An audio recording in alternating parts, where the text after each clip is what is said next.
Bharatiya Janata party के प्रदेश अध्यक्ष के रूप में 1 वर्ष का कार्यकाल पूरा हुआ। जो प्रदेश अध्यक्ष की जिम्मेदारी है पूरे बिहार के कार्यकर्ताओं को और उनके साथ संवाद रखते हुए संगठन को मजबूत करने का, जिसमें अंततः प्रयास चल रहा है और भारतीय जनता पार्टी का संगठन और कार्यकर्ता सकारात्मक ऊर्जा के साथ लगातार संगठन को मजबूत करने का काम कर रहा है। देखिए, आने वाले चुनाव में विकास बनाम जो कुछ लोग भ्रम जाल फैला रहे हैं, विभिन्न तरीके से बिहार की जनता विकास जिस तरह से पूरे बिहार में हुआ है, जिस तरह से आपने देखा कि 125 यूनिट बिजली फ्री हुआ और करीब 1 करोड़ 40 लाख के आसपास लोगों को इसका फायदा मिला। तो सामाजिक सुरक्षा पेंशन में जिस तरीके से वृद्धावस्था, दिव्यांग और हमारी विधवा बहन का जो पेंशन बढ़ा और आपने देखा कि आशा बहनों का और अन्य लोगों का जिस तरह से वेतन वृद्धि हुआ, तो विकास का एक और लोगों का जो एनडीए की सरकार, नीतीश के नेतृत्व में सरकार काम कर रही है, जनता पूरी तरीके से उस विकास से, उसे कार्य से प्रभावित है और एनडीए की तरफ उन्होंने जो स्पष्ट संकेत दिया है, जिस तरह से सरकार विकास कर रही है और जिस तरह से गरीबों का ख्याल रखा जा रहा है, एनडीए के प्रति सब लोगों की चाहत है। तेजस्वी के सवाल उठाने पर बोले अध्यक्ष दिलीप जायसवाल, मैंने कहा है कि किसने क्या सवाल उठाए, ये लोग सवाल उठाते रहेंगे, जनता विकास देख रही है। नहीं, भारतीय जनता पार्टी के प्रदेश अध्यक्ष के रूप में 1 वर्ष का कार्यकाल पूरा हुआ है और प्रदेश अध्यक्ष की जिम्मेवारी है कि पूरे बिहार के कार्यकर्ताओं को और उनके साथ संवाद रखते हुए संगठन को मजबूत करना, जिस पर लगातार प्रयास चल रहा है और भारतीय जनता पार्टी का संगठन और कार्यकर्ता सकारात्मक ऊर्जा के साथ लगातार संगठन को मजबूत करने का काम कर रहे हैं। आने वाले चुनाव में किस तरह से चुनौतियाँ देखते हैं?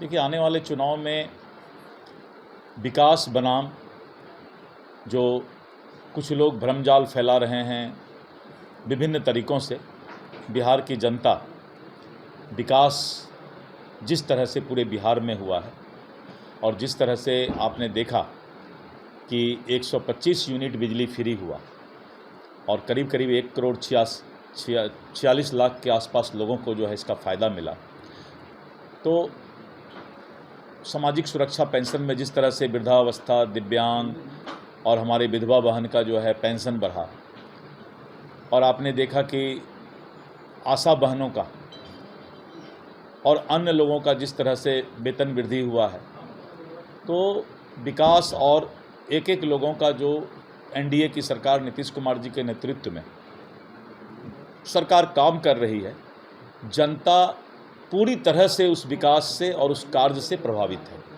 और एनडीए के तरफ उन्होंने जो है अपना स्पष्ट संकेत दिया है कि जिस तरह से सरकार विकास कर रही है और जिस तरह से गरीबों को ख्याल रखा जा रहा है, तो एनडीए के प्रति सब लोगों की चाहत है। लेकिन नेता प्रतिपक्ष ने सवाल उठाया, उन्होंने कहा है कि हमारा ये संकल्प। मैंने कहा कि किसने क्या सवाल उठाया, ये लोग सवाल उठाते रह जाएंगे।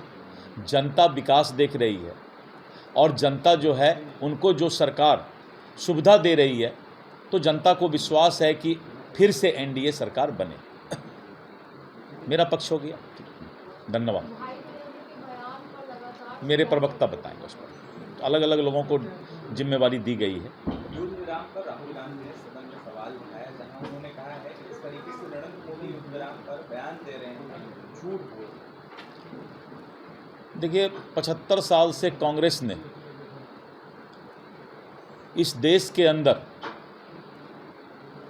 अगर कश्मीर के समस्या को आप देखिए तो हम लोग नारा लगाते थे, जहां हुए बलिदान मुखर्जी वह कश्मीर हमारा।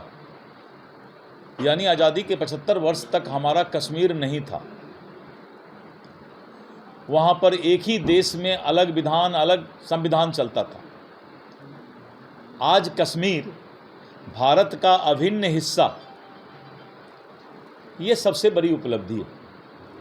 लाल चौक पर क्या 75 साल तक कांग्रेस को किसी ने मना किया था कि भारत का झंडा मत फहराइए?